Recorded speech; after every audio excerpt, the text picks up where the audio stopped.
নমস্কার বন্ধুরা, তনু কিচেনে আপনাদেরকে অনেক অনেক স্বাগত। দেখো আজকে আমি চিংড়ি মাছের মালাইকারি রেসিপি নিয়ে চলে এসেছি। দেখো চিংড়ি মাছগুলোকে আমি হলুদ আর নুন দিয়ে 15-20 মিনিট মাখিয়ে রেখে দিয়েছি। গ্যাসে কড়াই বসিয়ে দিয়েছি। কড়াইটাকে বেশ ভালো করে গরম হতে দেব। গরম হয়ে গেছে, এবার আমি কড়াইতে সর্ষের তেল দিয়ে দেবো। আমার কড়াইটা কিন্তু বেশ ভালো গরম হয়েছে, বেশ ভালো ধুয়ো উঠছে।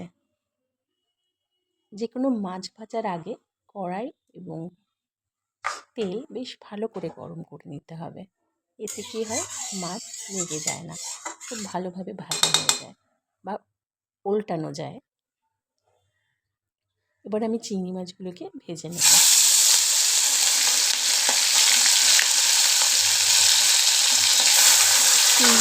চিংড়ি মাছ দিয়ে আমি বেশিক্ষণ ভাজবো না, চিংড়ি মাছ বেশিক্ষণ ভাজবো না। 1 থেকে 2 মিনিট, 1 মিনিট অপোজিট 1 মিনিট ভাজবো যথেষ্ট।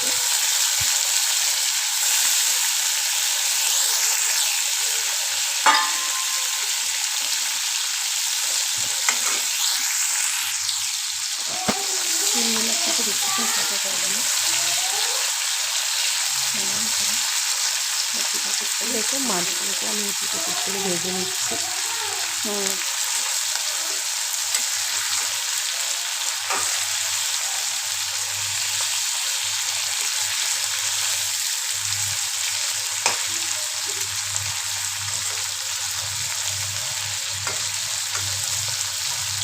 আমার এই নতুন চ্যানেলটা সাবস্ক্রাইব করুন, সাথে থাকুন। আমার রান্না যদি ভালো লাগে অবশ্যই লাইক, কমেন্ট, শেয়ার এবং সাবস্ক্রাইব করুন। দেখো মাছগুলো আমার ভাজা হয়ে গেছে, আমি তুলে নিচ্ছি।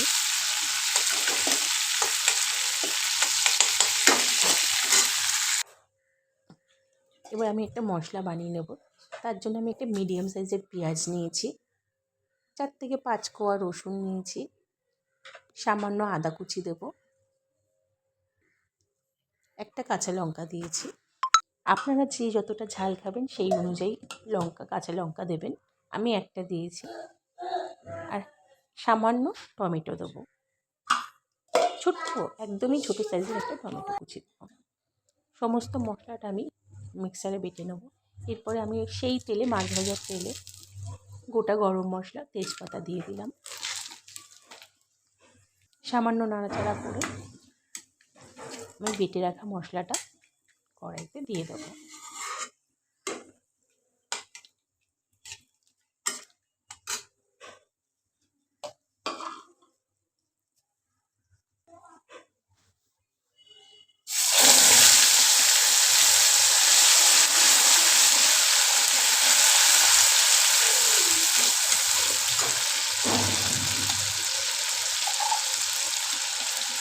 কাটিয়ে যাও, চলে যাবে।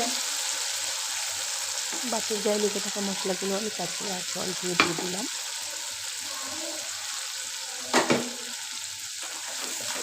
বেশ ভালো করে মশলাটাকে কষিয়ে নিতে হবে।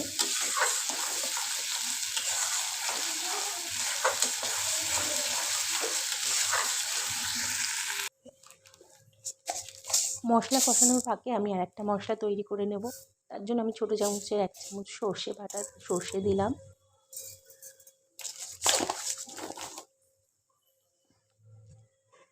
দশ থেকে 12টা কাজু দেব। জল না দিয়ে শুকনো অবস্থায় আমি একটু ঘুরিয়ে নিয়েছি। এরপর আমি এর মধ্যে দুধ দেব। জল ব্যবহার করছি, দুধ দিয়ে পেস্ট করব। আর হ্যাঁ, এটা হলো চিংড়ির মাথা। উপরের শক্ত অংশটা ফেলে দিয়ে ভেতরে মাথাটা আমি কাজু আর সর্ষের সাথে পেস্ট করে নেব।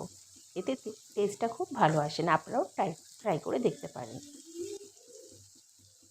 দেখুন আমার মশলা কষা হয়ে গেছে। এর মধ্যে আমি হলুদ দিলাম, লঙ্কা গুঁড়ো দিলাম, পরিমাণ মতো নুন দেব।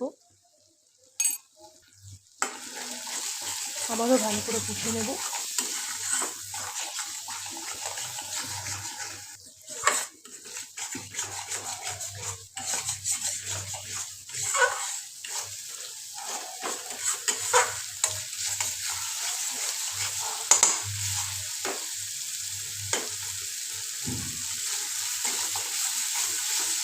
খুব ভালো করে কষে নিতে হবে যতক্ষণ না কালার চেঞ্জ না হচ্ছে।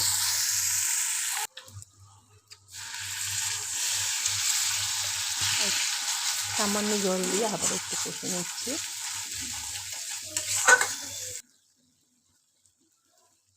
এবার আমি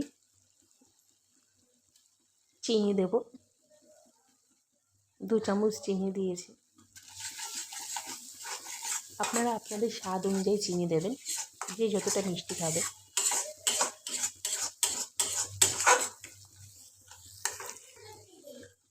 এরপর আমি কাজু আর সর্ষের পেস্টটা ঢেলে দিলাম।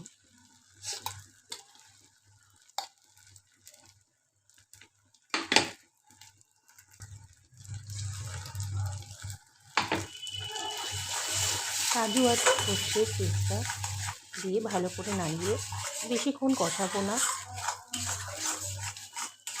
যেহেতু সর্ষে আছে কাজু দিয়েও বেশিক্ষণ কষানোর দরকার হয় না। হার্ডলি 1 থেকে 2 মিনিটের মতন কষিয়ে নিলেই যথেষ্ট।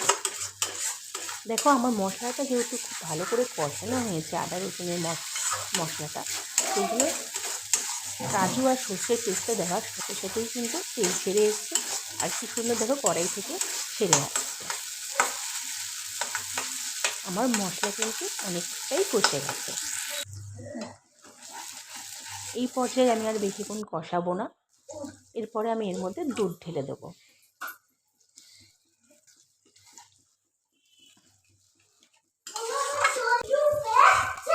আচ্ছা,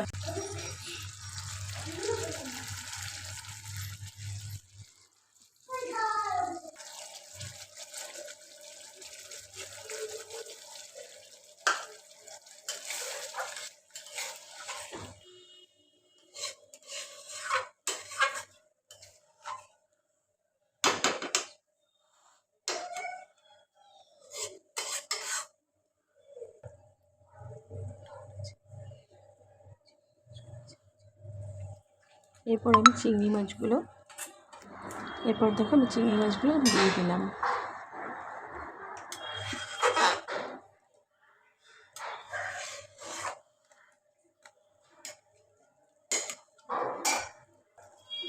দুটো কাঁচা লঙ্কা দিয়ে দিলাম। এবার আমি দুধ ঢেলে দিলাম, 1 বাটি দুধ ঢেলেছি আর 1 বাটি জল দিয়েছি। এরপর আমি ঢেকে দেবো। 5-7 মিনিটের পর আমি ঢাকা খুললাম। দেখো অনেকটাই তেল বেরিয়ে এসছে। এবার আমি চিংড়ি মাছগুলো দিয়ে দেবো। দেখো কি সুন্দর তেল ছেড়ে এসছে, নাড়িয়ে নিলাম। আর আমি কিন্তু চ্যানেলে একদমই নতুন, সুতরাং কিছু ভুল হয়ে গেলে সেটাকে মাফ করে দেবেন। এর মধ্যে গরম মশলা দেব 1 চামচের মতন, ছোটো চামচের 1 চামচ। 2টো কাঁচা লঙ্কা দিয়ে দিলাম।